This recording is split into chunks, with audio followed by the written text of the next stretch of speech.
ఇక్కడ ఉన్న పరిస్థితిని బట్టి చాలా పెద్ద సమస్య ఉంటుందని అనిపిస్తుంది. ఇది అమెరికానో యూరోపో కాదు, ఇది భారతదేశం. నాకు కావాల్సింది మీ సైలెన్స్ కాదు, ఆన్సర్ కావాలి. ఈ రోజు 7:30కి వాళ్ళ సెకండ్ ఇంటర్వ్యూ ఎయిర్లోకి వస్తుంది. 8 గంటలకి ప్రైమ్ డిస్కషన్. ఏమైంది సార్ ఈ రోజు మన న్యూస్ ట్రాక్ డిస్కషన్? నమస్కారం, న్యూస్ ట్రాక్ కి స్వాగతం. రాజధానిలో మావోయిస్టుల సంచలనం, సురక్షిత లేని ప్రతిపక్షం.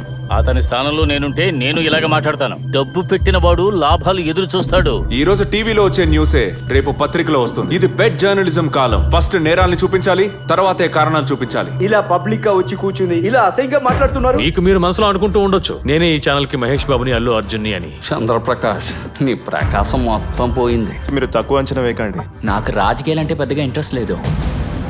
ఒక 2 స్టోరీలు గానీ దొరికితే మనం తప్పించుకుంటాం రా. సార్, స్టోరీ కొత్తగా కావాలంటే మన రిపోర్టర్స్ కి జీతం ఇవ్వాలి. నీకు జీతం ఇచ్చేది నేను చెప్పింది చేయడానికి, వాళ్ళ బండ్లకి పెట్రోల్ పోయించాలి, భుజం మీద చేయడానికి కాదు. దీని గురించి ఏమీ తెలియకుండా ఛానల్ మొదలు పెడితే ఇలాగే ఉంటుంది.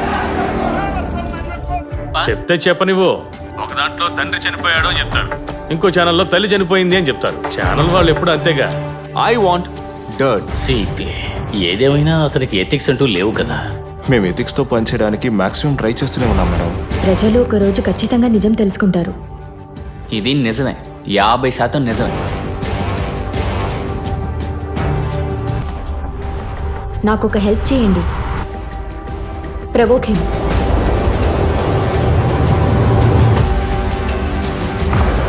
Stop it, stop it.